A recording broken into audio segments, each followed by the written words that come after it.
kwanza kupata taarifa zetu, subscribe Moka Media, kisha bonyeza alama ya kengele kuruhusu notifications. Usisahau like, kushare na comment kwa ajili ya taarifa zaidi. Moka Media. Wanachama waliopo katika vyama vya ushirika wametakiwa kutumia fursa ya kuwepo katika umoja huo kwa kuweka fedha zao za ushirika katika mfuko wa uwekezaji wa UTT AMIS ambao utasaidia kuongeza mtaji walionao na kukua kiuchumi.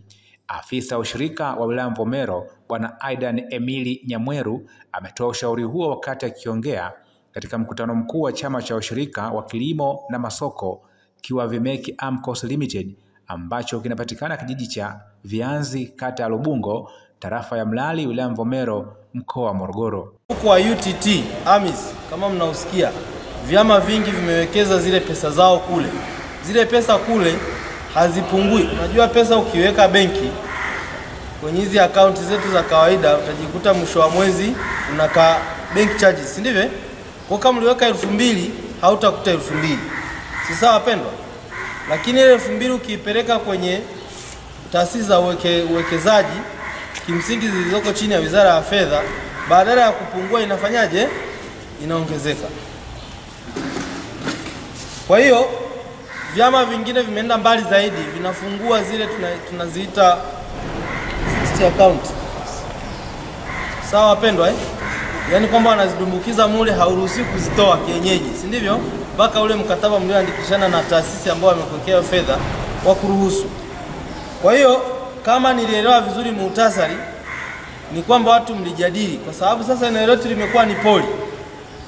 Pengine ndio kimekuwa pia chanzo cha migogoro, kwamba ile eneo sasa pengine serikali za vijiji lile eneo lichukuliwe na hizo serikali za vijiji, maana yake waweze kufanya maendeleo, kwa sababu ninyi mmeshindwa mkakubaliana basi watu waende wakasafishe. Sawa?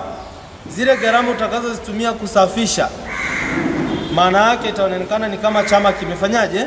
Kimezitoa, na kitahesabu kama wewe umelipia nini? Hisa.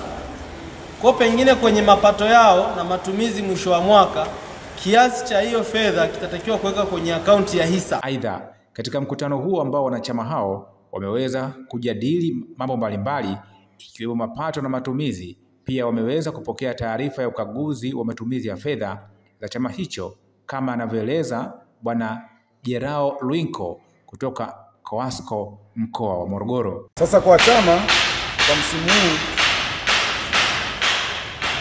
tulitoa hati inayoridhisha ile ya kwanza ambayo tunaita kwa jina lingine ni hati safi.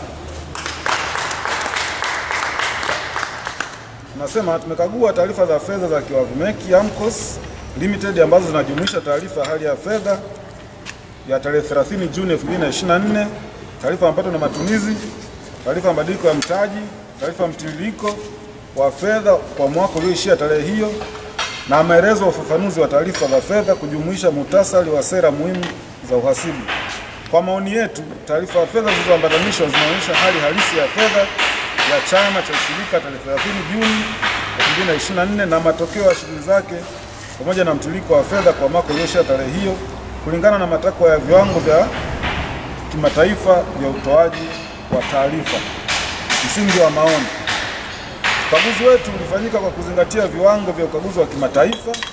Wajibu wetu chini ya viwango hivyo umeelezwa katika aya ya wajibu wa mkaguzi kwa taarifa za fedha ya taarifa yetu. Tuko huru kulingana na matakwa ya maadili yanayohusiana na ukaguzi wetu kwa taarifa ya fedha Tanzania, na tumetimiza wajibu wetu mwingine wa maadili kulingana na matakwa haya. Tunaamini ushahidi wa ukaguzi ambao tumeupata unatosheleza na unafaa kwa ajili ya msingi wa hati nayo. Kwa upande wake, mwenyekiti wa Kiwavimeki AMCOS Limited Bwana Patrick Bajumuzi amewasisitiza wanachama kulipa ada kwa wakati, huku baadhi yao ambao kazi yao kubwa ni kilimo wakitaka ufafanuzi kutokana na changamoto mbalimbali zinazowakabili katika shughuli zao za kilimo, ambapo afisa kilimo wilaya Mvomero Bi Blandina Joseph Marjan ametoa majibu ya maswali hayo. Kama sheria tulizojiwekea zinavyosema, kwa sababu ile masharti ya ushirika ambayo yanatulinda yamesimamia tumeyatunga wenyewe, kwamba sisi utaratibu wetu utakwenda hivi, tukajiwekea masharti.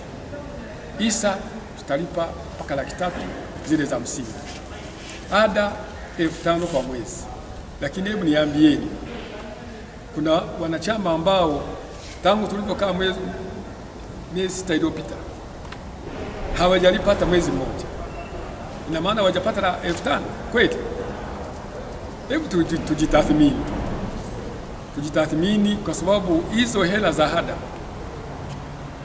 hela zinazopatikana kwenye hada ndio hizo ambazo tunategemea kuwalipa watendaji hao. Sasa chama kinaendaje kama hatulipi hada?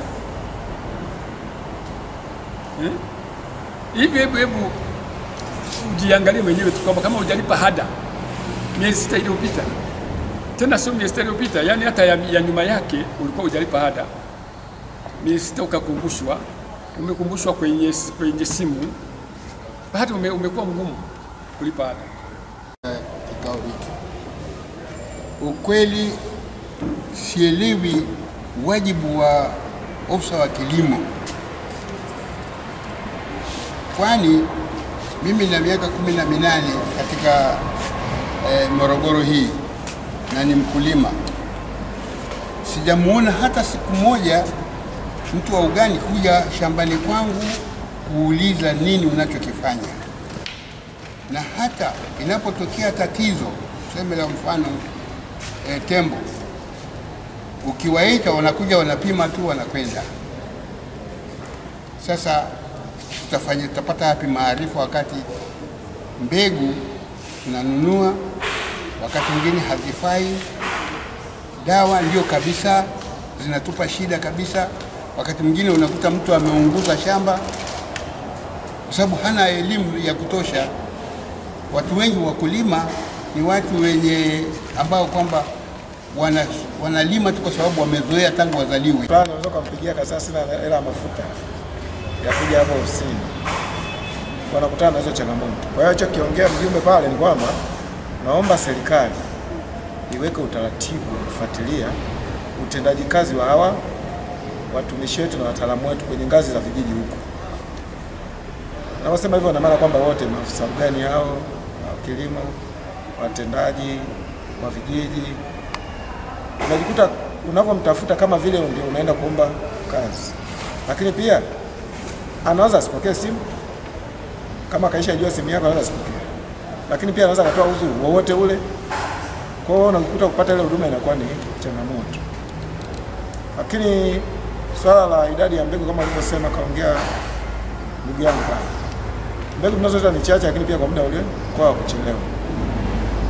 Lakini mimi hapa mahitaji yangu ya mbegu peke yangu mimi nahitaji kilo 100.